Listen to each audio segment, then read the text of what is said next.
Saudara-saudari pencinta ilmu rahimakumullah, di dalam Al-Quran terdapat banyak kisah para nabi, para rasul yang diceritakan oleh Allah Subhanahu wa Ta'ala.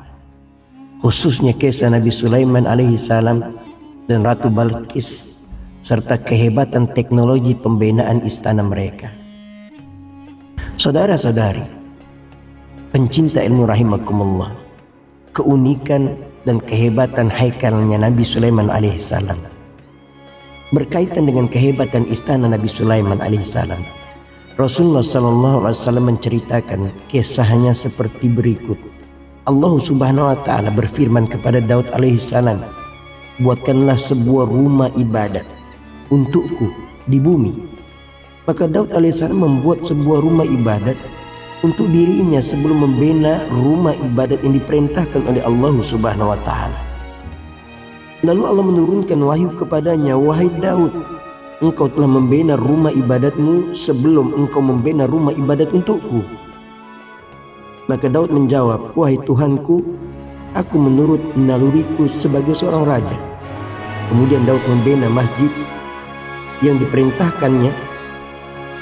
Sewaktu pembinaan itu, maka temboknya runtuh sebanyak 3 kali. Akhirnya Daud mengadu kepada Allah Subhanahu wa Ta'ala. Lalu Allah Subhanahu wa Ta'ala berfirman, wahai Daud, sesungguhnya kamu tidak layak untuk membina rumah ibadat untukku. Maka Daud bertanya, mengapa wahai Tuhanku? Allah Subhanahu wa Ta'ala menjawab, karena banyak darah yang telah dialirkan oleh kedua-dua tanganmu. Daud berkata, wahai Tuhanku, bukankah hal itu terjadi demi kecintaan dan kepatuhanku kepadamu? Allah Subhanahu wa Ta'ala berfirman, ya, tetapi mereka juga adalah hamba-hambaku. Aku kasihan kepada mereka. Hal tersebut memberatkan hati Daud.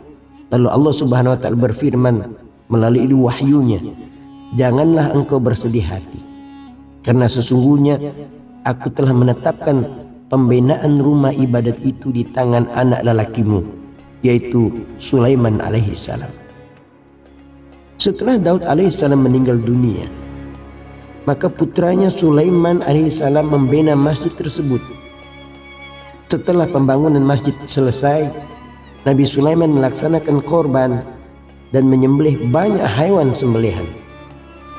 Kemudian baginda mengumpulkan semua kaum Bani Israel. Allah Subhanahu wa Ta'ala menurunkan wahyunya kepada Nabi Sulaiman, aku telah melihat kegembiraanmu dengan selesainya pembinaan baitku, maka mintalah kepadaku, aku akan memberikan kepadamu. Maka Nabi Sulaiman berkata, wahai Allah, aku mohon kepadamu 3 perkara, yaitu hukum yang sesuai dengan hukummu, kerajaan yang tidak layak dimiliki oleh seorang pun sesudahku, dan sesiapa yang datang ke masjid ini dengan tiada niat lain kecuali sholat di dalamnya, maka bersihlah dia daripada segala dosa seperti dia baru dilahirkan. Rasulullah SAW telah bersabda, adapun Allah telah memberi 2 perkara kepada Sulaiman alaihissalam, dan aku berharap semoga yang ketiga itu diberikan kepadaku. Hadis ini ialah hadis riwayat Rafi Ibnu Umain radhiyallahu oleh Imam Tabrani. Ibnu Katsir menukilkan riwayat daripada Imam Abu Bakar Ibnu Abu Saibah, sebuah asar yang gharib, yang aneh, seperti yang mana dinyatakan bahawa Ibnu Abbas mengatakan Nabi Sulaiman duduk di atas singgasananya dan dikelilingnya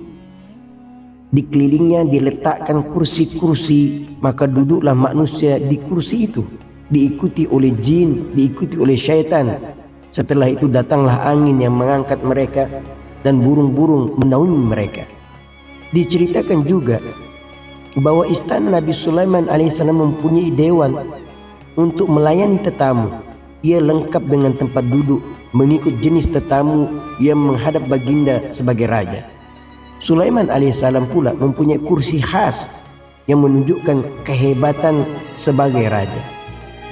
Ibnu Abu Hatim meriwayatkan dari Ka'bul Ahbar mengenai gambaran singgasana Nabi Sulaiman alaihissalam yang menakjubkan. Setelah Ka'bul Ahbar selesai menceritakan kisah kaum Iram yang mempunyai tiang-tiang yang tinggi, Muawiyah berkata kepadanya, "Wahai Ka'bul Ahbar, ceritakanlah kepadaku tentang singgasana Nabi Sulaiman alaihissalam, ibnu Nabi Daud alaihissalam."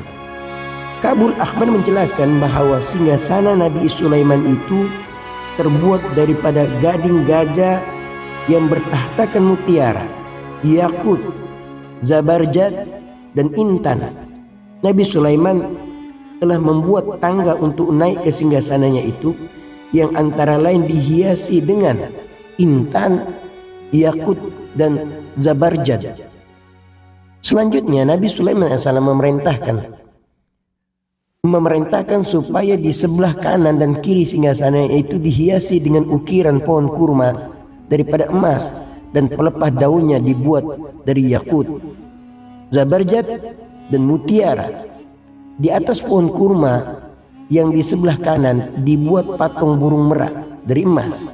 Sementara itu di atas pohon kurma yang di sebelah kiri pula dibuat burung garuda daripada emas.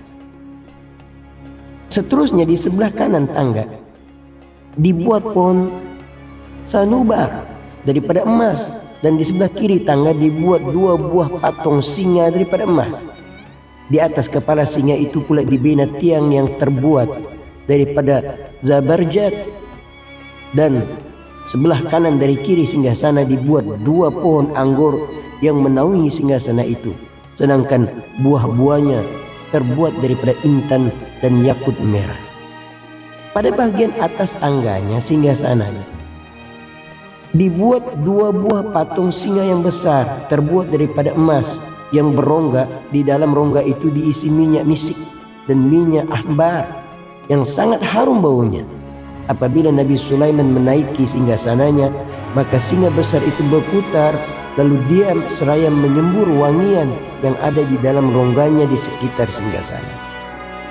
Kemudian diletakkan pula 2 buah mimbar dari emas, satu untuk wakilnya dan satu lagi untuk pemimpin pendeta Bani Israel. Di hadapan singgasana itu dibina 70 mimbar lagi yang semuanya terbuat daripada emas untuk tempat duduk para kadi, ulama, dan orang yang terhormat Bani Israel yang menjadi pembesarnya. Di belakang mimbar itu pula terdapat 35 lagi mimbar emas yang tidak diduduki oleh sesiapa.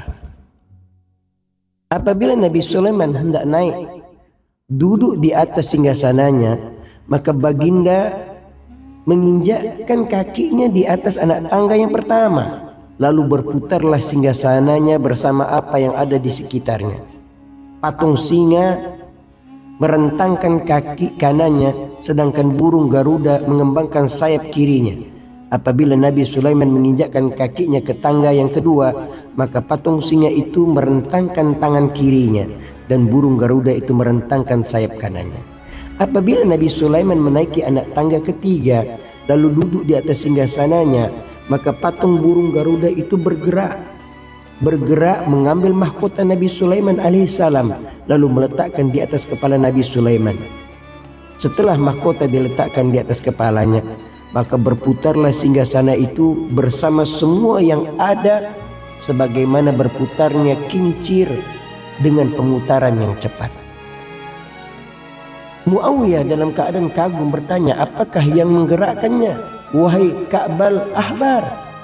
Ka'bul Ahbar selanjutnya menerangkan, yang menggerakkannya itu ialah naga emas yang ada pada singgasana itu. Naga itu dicipta oleh jin Sakar.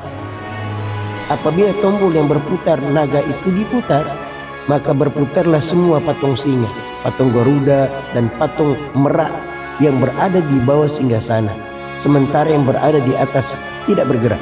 Apabila tombol ditekan sekali lagi, berhentilah semua patung itu. Kepala mereka tertunduk di atas kepala Nabi Sulaiman alaihissalam yang telah duduk di atas singgasananya. Kemudian patung-patung itu menyembur wangian yang ada di dalam rongganya ke atas kepala Nabi Sulaiman alaihissalam.